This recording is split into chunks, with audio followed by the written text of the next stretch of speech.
you, gentlemen. I am here with Shifter and Kiwi Kid. Hard-fought 5-game series.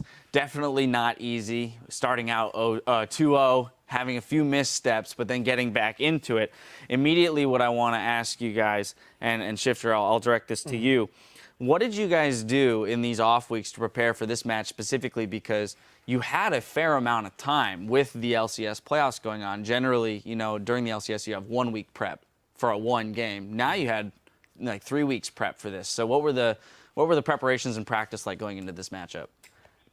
We didn't really practice like specifically for this game other than just like bans and scrims and stuff. But it was mostly making sure Zingy was used to the team because he's still a really new player to the team, and we're making sure like, you know, there's the top lane, bot lane, mid lane synergy going on. So a lot of the focus just came to making sure Zingy was comfortable and just like overall like general strategy that we were messing up on before. All right, Kiwi Kid. This roster has been through a number of changes throughout the season, and earlier today we saw a feature where you spoke about wanting to play with this roster specifically more in order to watch it evolve and grow. And Shifter kind of spoke to this already. How do you feel you guys are in that evolution as a roster, and how do you expect to improve? 2 years ago when I joined Dig, I would have never thought I would be the oldest member on the team. It's actually kind of surreal. But no, like, I love everybody on my roster. Like, everybody's got their quirks and, you know, strengths. I don't mean to downplay quirks, but yeah, like, everybody I feel is a really solid player in character. All they need to do is talk. And like, I feel like the biggest thing we need to do right now is just make Azine comfortable. Like he has the most work ethic out of any person I've ever met, and like I really like the guy. That's great to hear that the attitude and the attitude within the team is doing well. And so I want to kind of push forward here and look at the fact that your calls seem to have improved. So what you're telling me is already starting to show itself in that we saw a lot better objective control. There are a few missteps here and there, but that's to be expected. But for the most part, your guys' calls and control of both globals, objectives, and things like that were much improved. Shifter, what do you attribute that to mostly? Is it just that everyone has had enough time now to be comfortable with each other, or is Zingy stepping up and making more decisive calls? Where's this coming from? Honestly, all our calls pretty much come from Kiwi. Like he just has a really good view on the map. Like he just knows what's going on all the time. He knows where the jungler is. And right now we're working on Zingy to work on that as well, because jungle and support, obviously, they can look at the map all the time and the laners are busy laning. So I'd say most of the credit goes to Kiwi, and he's teaching Zingy right now. And you know, once they just come together and have that jungle support synergy, I think will be really good. All right, Kiwi, we saw multiple bans targeted at you. At first, just the Annie, but then after playing the Kennen ban comes through. So pulling 2 bans there, jumping to the Alistar and the Janna, showing depth in pool there.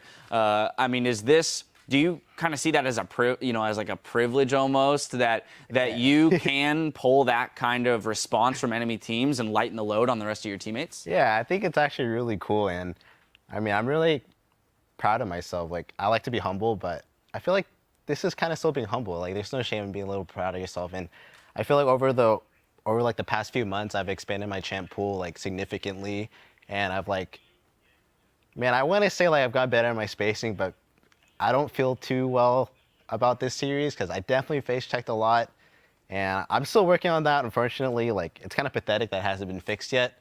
But you know, I guess if that's my biggest flaw, it's not too bad. Like, I feel. Yeah, well, the counter argument to that is some of the incredible plays that you set up with Shifter. We saw in that game one example, the Alistar combo, knocking all 5 people out, followed by LeBlanc distortion in and just kind of eliminating everybody. And that's not the only time that you had a pretty sweet combo there. So Shifter, actually, I want to direct this to you in this partnership right here between the two of you, being pretty veteran players.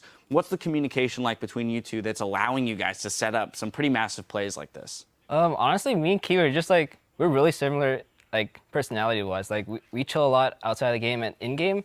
I don't know, we're just like on the same page all the time. Like, I know earlier this game when he got the like 5-man pull and I Ziggs ulted, I actually think I Ziggs ulted before he pulled because he called that he was going in and I saw at the same time he did. And I don't know, we're just on the same page. On that same page, expecting it to land. Hey. I like it right here. Hey. There it is, teammates. Another interesting thing that we saw come out the series was the Jarvan top.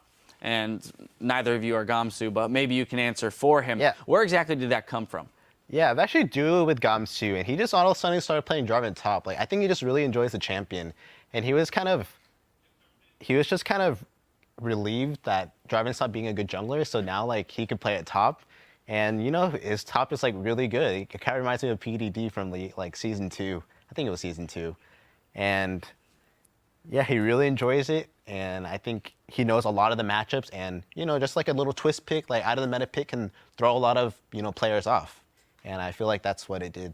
It served its purpose today. Yeah, I mean, the AD assassin coming from the top lane was definitely an interesting take on it all. You know, finally, Shifter, what is this team's aspiration? Now that you've qualified for the summer split, what are your guys' aspirations for this upcoming split? Are you shooting to end up in that top 3? Is it, you know, a more modest goal of just making it, you know, into playoffs and seeing how you do? What are you guys looking at? Well, just for the record, like, this first split, we knew we weren't going to place very well just because it's just like a rebuilding stage. We got a whole new roster, so we're just working on, like, you know, improving as a team and not trying to place too high, but obviously we were at the same time. So this summer split, it's going to be really hard to get to Worlds because we didn't get any points this split, but obviously our #1 goal is Worlds. But anywhere in, like, top 4, top 3 is just, I think that's a really nice improvement for us. Well, as you mentioned, you have the roster of players to do it. It's about getting there as a team. There was one player that stood out in this series, though, and had a huge impact for your guys' team, and that player was, of course, Kiwi Kid. Now, he played incredibly well all day, but came up with several game-changing plays around the Baron Pit to help his team re-secure their spot in the LCS. And Kiwi, you mentioned wanting to be humble but being proud. I mean, I have a feeling this is something you can be proud of here, receiving this honors. And as you mentioned, knowing that there's still room for improvement as an individual. Yeah, I've always wanted to be MVP of something, and, you know, I guess relegation MVP is I can't say it with a straight face. I wanted to, but I'm just, you know, I had a tough time sleeping last night, and, you know, man, like, the feeling of being on the verge of getting reverse swept is like, man, I thought this would never happen to me. Like, yeah, I just, you know, I felt void kid flowing through me. But, you know, I put in so much work, I feel, in the past 2 months. Like, I went from, like, a pathetic, like, 200 maybe LP to, like, 800 LP. I was like, I worked a lot on my mechanics. I do it with a lot of people to, like, see how much I helped.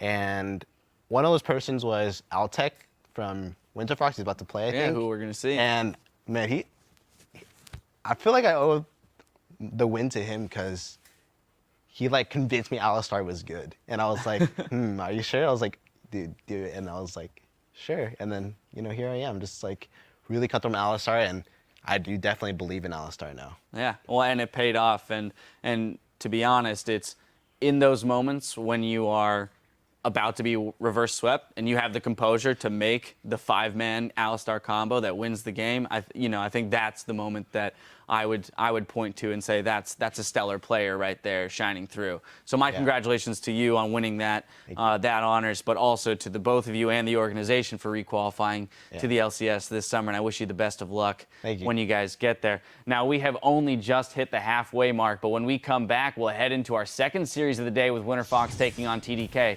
The action continues in just 3.5.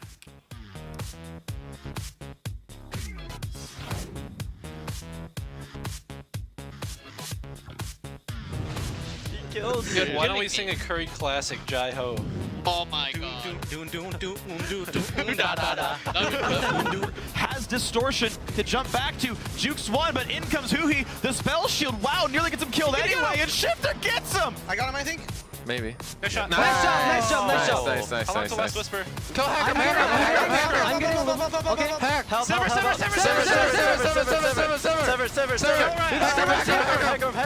Sever. Careful, LeBlanc still. LeBlanc. The end. Oh my god! Oh my god! Wow! That's the kid, baby. Wow! In comes the knockup onto 4. What are they gonna hit? Down goes Cassidy, that is massive! Dignitas to win the game on this team fight if it's good enough. Through the skin of their teeth, Dignitas are back in the North American LCS.